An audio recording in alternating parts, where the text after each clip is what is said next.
Bismillahirrahmanirrahim. Assalamualaikum warahmatullahi wabarakatuh. Selamat sore, salam sejahtera untuk kita semua. Shalom, Om Swastiastu, Namo Buddhaya, salam kebajikan. Yang terhormat Dewan Juri serta rekan sekalian, perkenalkan kami tim debat dari Universitas Lambung Mangkurat. Saya Halimatus Sa'diah sebagai pembicara pertama.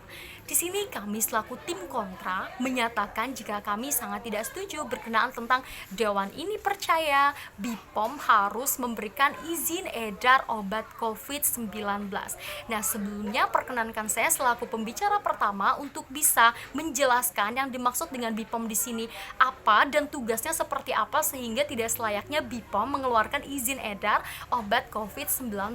Bersumber dari pasal 3 pada Peraturan Presiden nomor 80 tahun 2017, di sana dijelaskan BPOM, Badan Pengawas Obat dan Makanan, memiliki fungsinya di sini adalah menjalankan tugas pengawasan berkenaan tentang obat maupun makanan yang beredar di Indonesia. Nah, itu adalah landasan hukum mengapa BPOM tidak selayaknya memberikan izin edar COVID-19.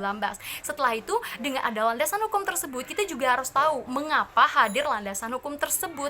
Karena tujuan dari hadirnya BPOM di sini adalah agar obat yang beredar di Indonesia tidak sembarangan dan tidak membahayakan warga negara Indonesia. Maka dari itu BPOM memiliki peranan penting berkenaan tentang beredarnya obat di Indonesia. Apalagi ini berkenaan tentang pandemi COVID-19, permasalahan yang merisaukan banyak orang. Maka dari itu tidak sembarangan orang mengeluarkan obat untuk bisa menyelesaikan permasalahan pandemi yang ada di Indonesia. Nah, di sini perlu kita ketahui pula latar belakang mengapa mosi ini diangkat. Mengapa mosi ini diangkat berkenaan tentang BPOM tidak memberikan izin? Karena sedang hadir di Indonesia obat-obat untuk bisa mengatasi permasalahan COVID-19 di Indonesia, yaitu ada dua obat. Yang pertama obat yang bersumber dari Cina, yang kedua adalah obat yang bersumber dari Indonesia. Obat dari Cina belum selayaknya mendapatkan izin edar di Indonesia. Mengapa? Karena warga negara Indonesia mayoritas beragama Islam, beragama Muslim. Sedangkan di negara Cina kita tahu sendiri bagaimana keadaannya, bagaimana mayoritas. Nah, di situ ada kekhawatiran dari segi komposisi. Untuk bisa keberedaran obat tersebut perlu memperhatikan komposisi yang aman, yang sesuai dengan keadaan yang ada di negara Indonesia. Maka dari itu belum selayaknya BPOM memberikan izin edar obat tersebut. Lalu yang kedua, rumor yang terjadi adalah di mana hadirnya Unair mengeluarkan obat-obat untuk penanganan izin untuk penanganan COVID-19 di Indonesia.